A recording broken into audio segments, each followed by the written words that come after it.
अस्सलाम वालेकुम।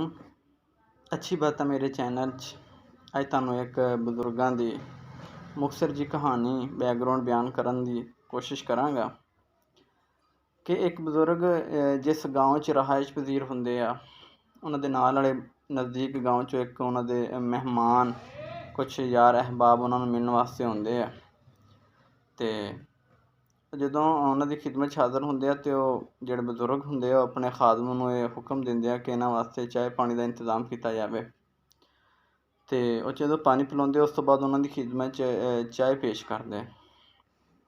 ਚਾਹ ਦੇ ਜਿਹੜੇ ਕੱਪ ਹੁੰਦੇ ਹਨ ਉਹ ਮੁਖਤਲਿਫ ਕਲਰਾਂ ਦੇ, ਮੁਖਤਲਿਫ ਰੰਗਾਂ ਦੇ ਅਤੇ ਮੁਖਤਲਿਫ ਸ਼ਕਲਾਂ ਦੇ ਹੁੰਦੇ ਆ।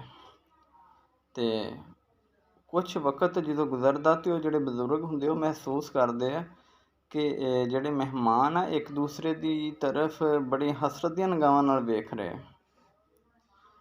ਅਤੇ ਉਹ ਮਹਿਸੂਸ ਕਰਦੇ ਆ ਕਿ ਇਹਨਾਂ ਨੂੰ ਬਜਾਏ ਇਸ ਦੇ ਕਿ ਜਿਹੜੀ ਚਾਹ ਦੇ ਦਿੱਤੀ ਗਈ ਆ ਇਹ ਚਾਹ ਤੋਂ ਲੁਤਫ ਅੰਦੋਜ਼ ਹੋਣ, ਉਹ ਇੱਕ ਦੂਸਰੇ ਦੀ ਤਰਫ ਬੜੀ ਹਸਰਤ ਦੀਆਂ ਨਿਗਾਹਾਂ ਨਾਲ ਵੇਖ ਰਹੇ ਅਤੇ ਉਹ ਸਾਨੂੰ ਉੱਥੋਂ ਇੱਕ ਸਬਕ ਦਿੰਦੇ ਆ ਕਿ ਅੱਲਾਹ ਤਾਲਾ ਦੀ ਜ਼ਾਤ ਨੇ ਹਰ ਇਨਸਾਨ ਨੂੰ ਜ਼ਿੰਦਗੀ ਇੱਕ ਜੈਸੀ ਦਿੱਤੀ ਹੈ ਜਿਸ ਤਰ੍ਹਾਂ ਉਹਨਾਂ ਕੱਪਾਂ 'ਚ ਚਾਹ ਇੱਕ ਜੈਸੀ ਸੀ। ਉਹਦੇ 'ਚ ਖੁਸ਼ੀਆਂ ਵੀ ਆ, ਉਹ 'ਚ ਗਮ ਵੀ ਆ।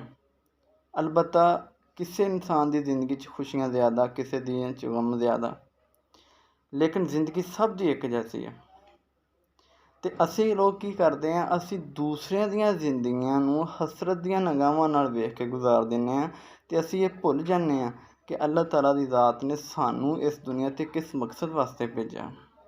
ਬਜਾਏ ਇਸ ਦੇ ਕਿ ਅਸੀਂ ਉਹ ਮਕਸਦ ਅਚੀਵ ਕਰੀਏ, ਅਸੀਂ ਦੂਸਰਿਆਂ ਦੀ ਜ਼ਿੰਦਗੀਆਂ 'ਚ ਪੇਚੀਦਗੀਆਂ ਪੈਦਾ ਕਰਦੇ ਹਾਂ, ਦੂਸਰਿਆਂ ਦੀਆਂ ਜ਼ਿੰਦਗੀਆਂ 'ਚ ਖਰਾਬੀਆਂ ਪੈਦਾ ਕਰਦੇ ਹਾਂ। ਚਾਹੀਦਾ ਤਾਂ ਇਹ ਸੀ ਕਿ ਹਰ ਇਨਸਾਨ ਆਪਣੀ ਜ਼ਿੰਦਗੀ ਜੀਂਦਾ, ਲੇਕਿਨ ਮਜ਼ਾ ਤਦ ਹੁੰਦਾ ਕਿ ਅਗਰ ਅਸੀਂ ਦੂਸਰਿਆਂ ਵਾਸਤੇ ਜੀਏ, ਦੂਸਰਿਆਂ ਵਾਸਤੇ ਆਸਾਨੀਆਂ ਪੈਦਾ ਕਰੀਏ, ਲੇਕਿਨ ਅਸੀਂ ਇਸ ਤਰ੍ਹਾਂ ਨਹੀਂ ਕਰਦੇ।